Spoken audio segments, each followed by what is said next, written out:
नमस्ते मैम। नमस्ते, बैठिए। जी मैम। बेटा तुम यहीं खड़े हो जाओ। तो बताइए मैम, आपने क्यों बुलाया मुझे? आज हमारे स्कूल में पेरेंट्स मीटिंग है, इसलिए आपको इनवाइट किया था। पेरेंट्स मीटिंग है? लेकिन मैडम मुझे तो किसी ने नहीं बताया कि आज स्कूल में पेरेंट्स मीटिंग है। मेरा बेटा मुझसे जिद कर रहा था कि पापा स्कूल चलो, इसलिए मैं इसके साथ आ गया। देखो, पेरेंट्स मीटिंग इसलिए रखी जाती है जिससे कि हम आपके बच्चे के बारे में बता सके कि ये कैसे पढ़ाई करता है, इसकी टाइमिंग क्या है आने की स्कूल में, और भी बहुत सारी चीज़ें हैं, इसलिए हम बच्चों के गार्जियंस को बुलाते हैं। तो मैडम आप मुझे ये बताइए, मेरा बेटा ठीक से पढ़ाई नहीं कर रहा है या फिर स्कूल टाइम से नहीं आ रहा है? मैंने आपको स्कूल में इसलिए बुलाया है ताकि मैं आपको बता सकूं आपके बच्चे का जो इस बार रिजल्ट आया है ना, उसमें काफ़ी कम मार्क्स हैं इसके। आपको अपने बेटे पर ध्यान देना चाहिए, ये देखना चाहिए कि ये घर जाकर पढ़ाई करता है या फिर नहीं। मैडम ये कैसी बातें कर रही हैं आप? आपको तो हम पहले भी बता चुके हैं कि हम जॉब करते हैं। हम अपने बच्चे पर इतना टाइम नहीं दे पाते कि हम उसको देख सकें कि वो पढ़ाई कर रहा है या नहीं कर रहा है। और ये काम तो तुम्हारा है ना। हम तो तुम्हें स्कूल की फीस टाइम पर देते हैं ना, तो फिर बच्चे पर ध्यान रखा करो कि वो किस तरीके से पढ़ रहा है, किस तरीके के मार्क्स आ रहे हैं उसके। ये सब तो तुम डिसाइड करोगे ना। मैडम हम जो नौकरी करते हैं ना, उसमें बहुत मेहनत है। सुबह को निकलते हैं ऑफिस के लिए और शाम को आकर ना सिर्फ सोना रहता है, आने के बाद सो जाते हैं। तो आप ही बताइए, हम अपने बच्चे के बारे में कैसे देख सकते हैं कि वो पढ़ रहा है या नहीं पढ़ रहा है? मुझे इस बात से कोई मतलब नहीं है कि आप कब जॉब पर जाते हो, कब आते हो, क्या करते हो। देखो, मैं तो सिर्फ आपको इतना समझा रही हूँ कि अगर आपको अपने बच्चे का फ्यूचर सुधारना है तो इस पर ध्यान देना ही पड़ेगा।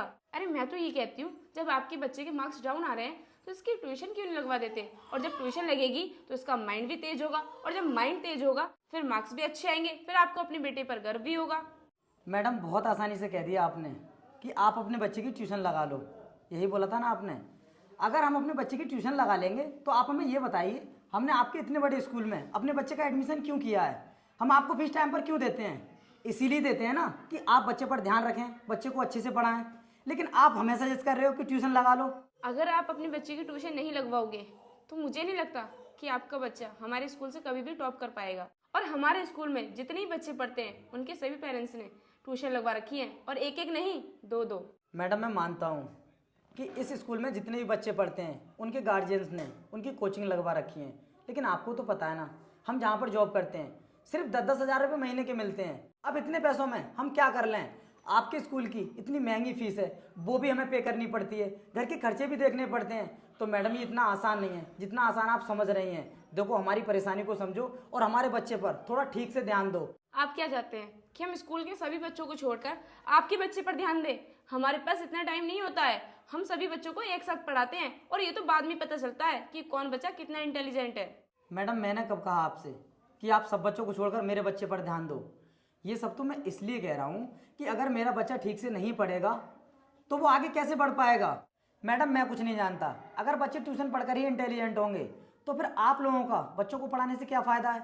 आपके स्कूल की इतनी महंगी फीस है, इस फीस का भी कोई मायना है नहीं। मैडम आपके स्कूल की इतनी महंगी फीस है तो आपका पूरा अधिकार है कि आप हमारे बच्चे पर अच्छे से ध्यान दें। जब भी फीस को कहते हो, हम फीस तो टाइम पर देते हैं ना आप लोगों को, तो फिर आप ऐसा क्यों बोल रहे हो कि हमें अपने बच्चे की ट्यूशन लगानी पड़ेगी? मुझे ज़्यादा फालतू का ज्ञान देने की ज़रूरत नहीं है, क्योंकि मुझे अच्छे से पता है कि मुझे क्या करना है क्या नहीं। अगर आप अपने बच्चे की ट्यूशन नहीं लगवा सकते तो बाद में हमसे शिकायत मत करना कि आपके बच्चे के नंबर कम आए हैं। बाकी आपकी मर्जी, आपको क्या करना है। मैडम मुझे तो ऐसा लग रहा है कि आप बहुत बोल रही हैं। मैडम आपका कोई भी अधिकार नहीं है कि आप हमें स्कूल में बुलाकर इस तरह आप हमारी बेइज्जती करोगी।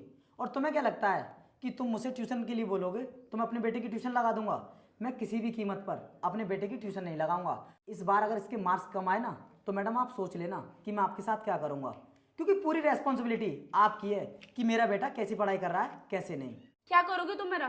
क्या कर लोगे? कुछ भी नहीं उखाड़ पाओगे। मैं इस स्कूल की प्रिंसिपल हूँ, ये पूरा स्कूल मेरे इशारों पे चलता है। और हाँ, अब तक तो मैं आपके बेटे पर ध्यान दे रही थी, लेकिन आज के बाद बिल्कुल ध्यान नहीं दूंगी। जाओ, क्या करोगी तुम मेरा? ठीक है मैडम, मैं भी देखता हूँ कि तुम बच्चों पर कैसे ध्यान नहीं देती हो। तुमने बहुत आसानी से बोल दिया ना कि तुम बच्चों को नहीं पढ़ाओगे, और अब मैं तुम्हारी पुलिस में कंप्लेंट करूँगा। उनको बोलूँगा कि तुम बच्चों को पढ़ाने के नाम पर उनकी ट्यूशन लगवाते हो जिससे कि मोटा पैसा कमा सको। लेकिन मैडम अब ऐसा कुछ भी नहीं होने वाला तुम्हारे स्कूल में। देखना, तुम तो सज़ा काटोगी ही और हमेशा के लिए तुम्हारा स्कूल भी बंद हो जाएगा। तब तुम्हारी अकल ठिकाने आएगी कि किसी से टकराने का क्या अंजाम होता है। अगर इसने स्कूल में पुलिस बुला ली तो हमारे स्कूल की बहुत बदनामी हो जाएगी, और हो सकता है स्कूल भी बंद हो जाए। और इससे अच्छा यही होगा कि मैं इससे माफ़ी मांग लूँ। हो सकता है ये मान जाए और हमारा स्कूल बंद होने से बच जाए। बाद में माफ़ी भी मांग लूँगी। देखिए, आप नाराज़ क्यों हो रहे हो? वो तो मैंने ऐसे ही बोल दिया था, आपको नाराज़ होने की कोई ज़रूरत नहीं है। ट्यूशन मत लगाना, कोई बात नहीं, हम है ना, हम आपके बच्चे पर ध्यान देंगे, अच्छे से वो पढ़ाई भी करेगा और देखना अगले साल उसके अच्छे से मार्क्स आएंगे। क्या कहा मैडम? बैठो। और अभी इतनी देर से मैं तुम्हें समझाने की कोशिश कर रहा था, लेकिन तुम्हें तो मेरी एक भी बात समझ में नहीं आ रही थी। तुमने मेरी बेइज्जती भी की और तुम बोल रही हो कि मैं कुछ भी नहीं कर सकता।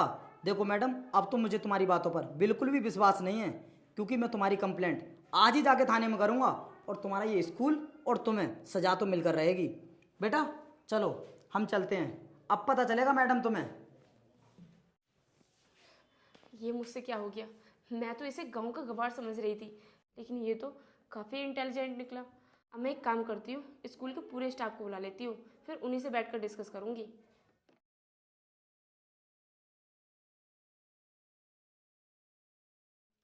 मनोज तिवारी, फ़ौरन मेरे ऑफिस में आ जाओ और सारे स्टाफ को लेकर।